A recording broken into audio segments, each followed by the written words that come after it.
You know, when you get into games that are like Saturdays was, how hard is it to just balance playing time for the guys that you want to get in with? Obviously, you want to get a good result. You know, for example, you know, with Cam, how difficult is it for you guys to manage that on the fly during a game? Yeah, I mean, it's tough in a way, but I just listen to Coach Cristobal. Like when he tells me to put the backups in, I put the backups in. So after drives, you know, he said, you know, you want one more, and I was like, yeah, I think one more is good. And at that point in the game, it was like third quarter, so he just told me that after this drive, no matter what happens, just put the backups in. So yeah, for me it's easy. That would be a question for him. I just listen to him. Speaking of that last drive, you see Cam go airborne for the goal line. What's going through your mind when you see that? I mean, nothing really. I mean, I hold on to the ball. You know, I mean, it was that was fourth down. Was that fourth down or third down? It was third. Third down. And so really just more so hold on to the ball. I mean, I don't worry about him as far as like, I mean, he's, you know, he gets hit. He's a football player. He got pads on, so he's trying to make a play. You know, I think the ball could have went to a couple other places right there if we do our job right, but he did what he had to do because nobody was open. So I like that about him. He understands that, you know, it's a simple concept, but third down's the last down.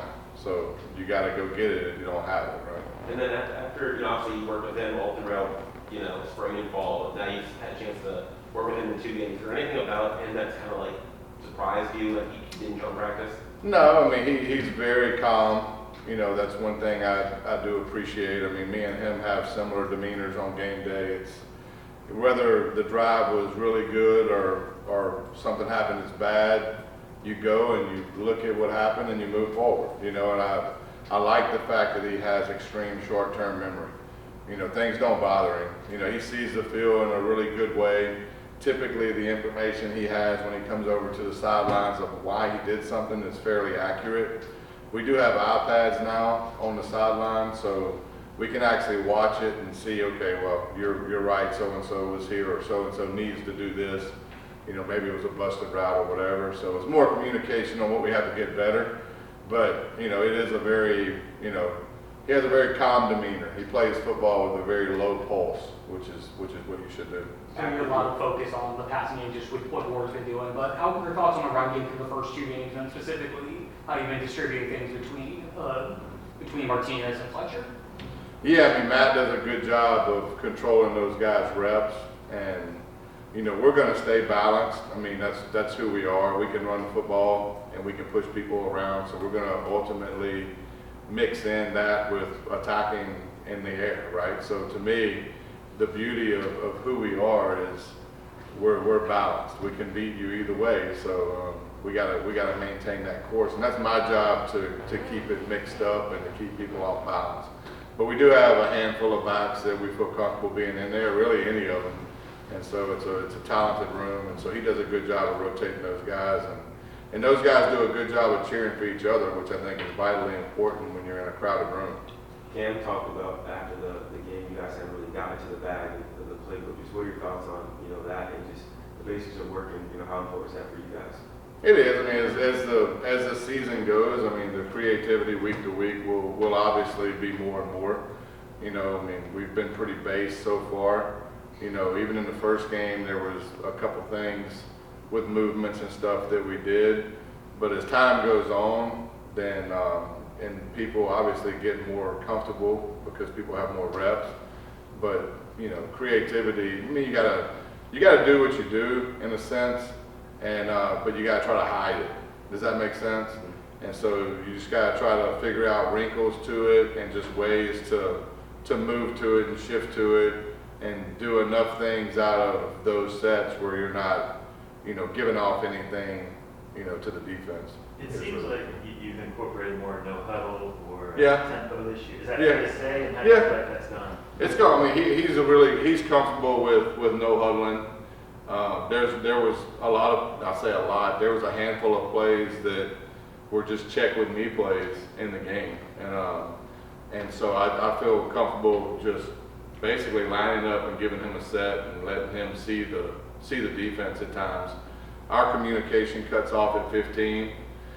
So if I freeze or something that takes a little bit of time, then he'll, I'll just, when I freeze, he'll just check the play. And so, which happened a few times Saturday, and the touchdown to Restrepo was, he saw that they were playing a form of cover 2.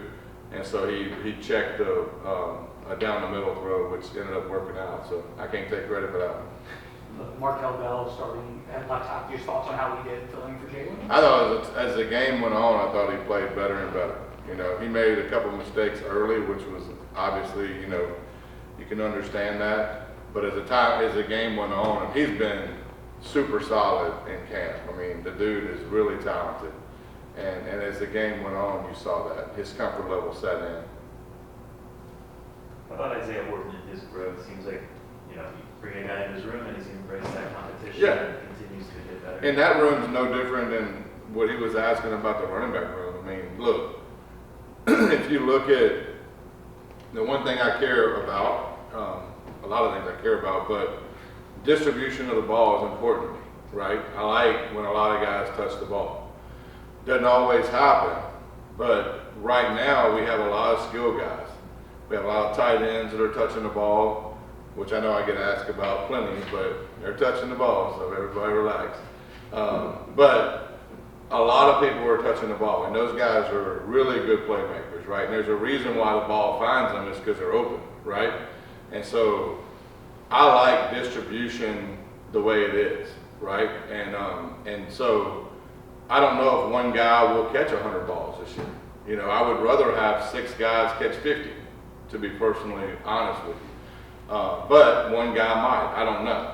But, like I was saying with the running back room, the receiver room is talented. The ball is getting spread out. The sun isn't going to shine on you every week, So when you get opportunities, make plays, because we're going to roll other guys in there, and the ball is going to get distributed probably a little bit different than it did last year.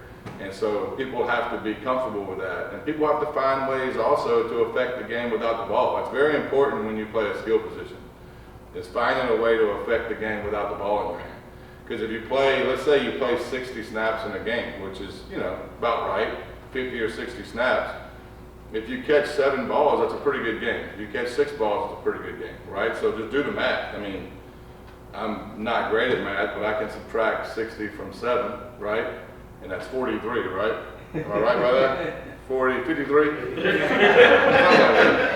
But just, you're playing a lot more snaps without the ball in your hand. This Common Core math that my daughters are doing at home has me all screwed up. Like, you gotta write everything out, and you gotta show everything. I can't do that, And so I help them with their math homework, and it's like, hell, I don't know the answer half the time because of the way they have to do it. So. How do you feel like the blocking on the perimeter has gone from your receivers? Because it's obviously big in the quick game. I didn't think it was great Saturday, to be honest with you. I thought there were some things we could have did better Saturday. I thought it was really good game 1. I thought throughout camp, I thought our blocking has improved a lot since the time I've been here. I do think Saturday we could have done a little bit better job in a couple different situations, and that probably has a little bit to do with, for a quarter and a half, we played a lot of young guys. So my mind might be skewed a little bit because those guys are going to have some hurdles to overcome, just like the older guys did at some point in their career. And so if you separated everything, I would probably feel different about it. But as a whole, if you're asking me that, there were some times we could have blocked better on the perimeter. Jordan Lyle was pretty happy getting a score on his 19th birthday.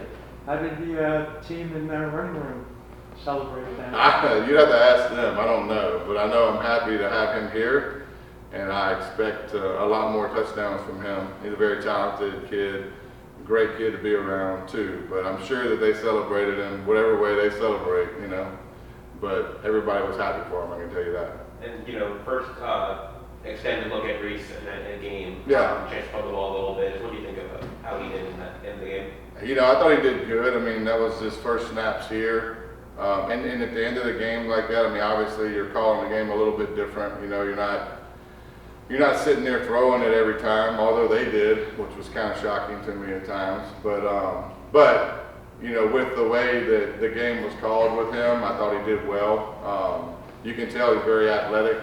he gets out in the open and he can really run. And so he can throw it too. It's just that we didn't do that a lot. I mean, they had one, I think the ball slipped out of his hand one time, and then I can't remember the other ones. I think one of them got covered with, was throwing the Lofton on the corner route, but we didn't display a lot of that at the end, but I thought he managed the calls in the game well.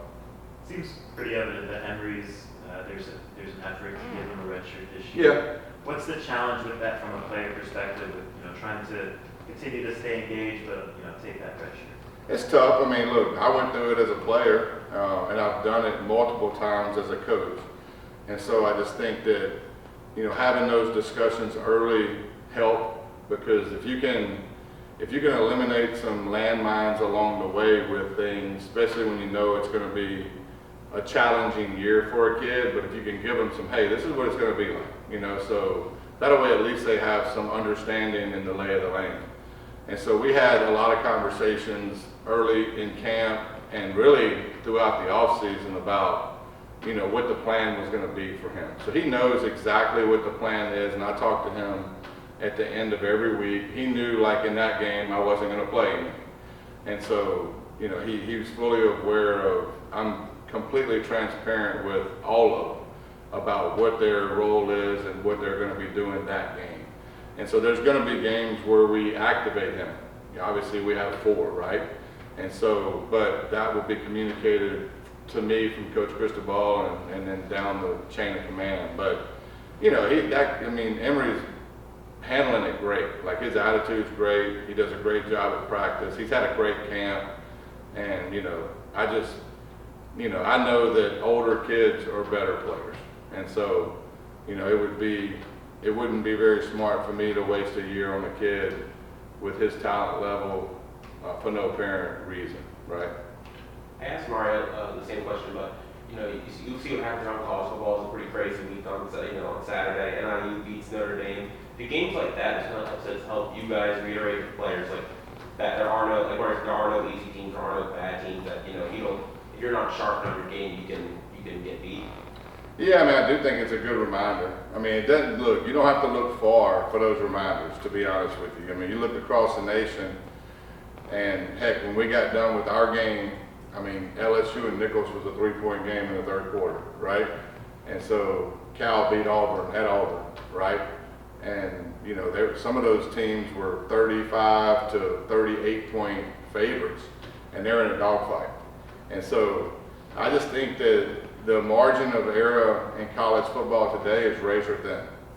And if you don't come with your A game and you don't prepare the right way from Monday through Friday, then you could get knocked off fairly easily.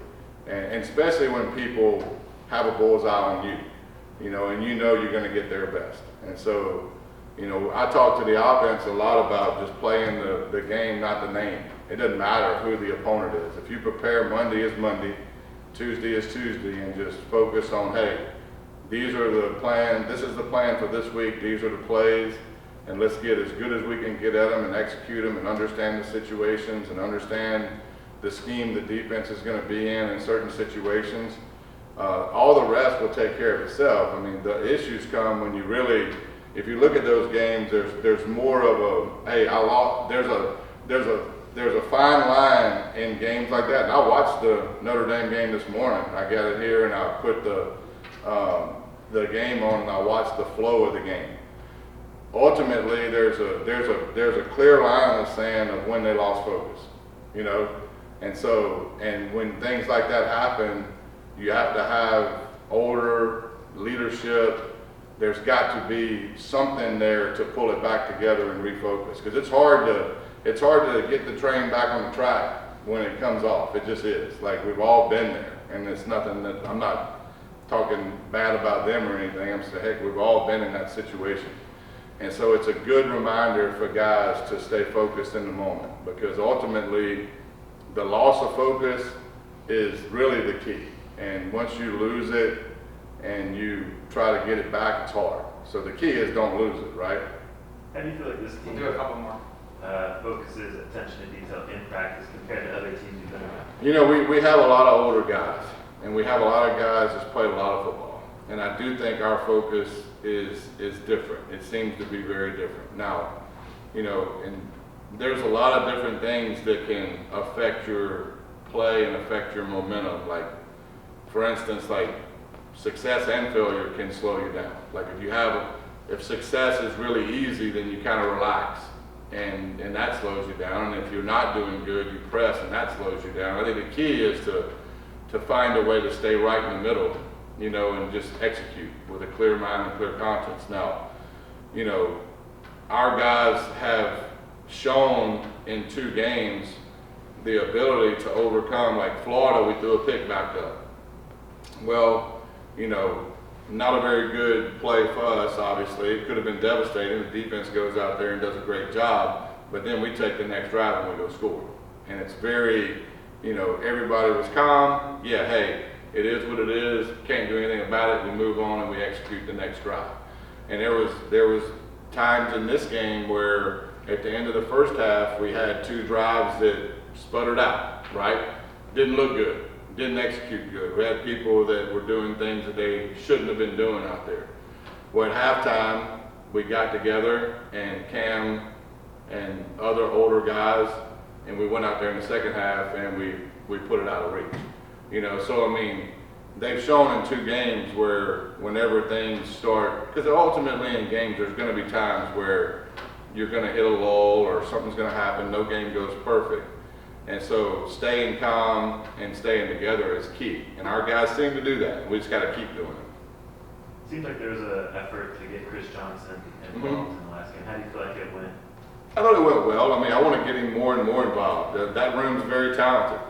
And so the challenge at times is to keep people engaged. And really, he's a talented kid that can do a lot of things. I mean, he's not just a guy that I put in there to do things with. I mean, he can run every run game scheme, protection.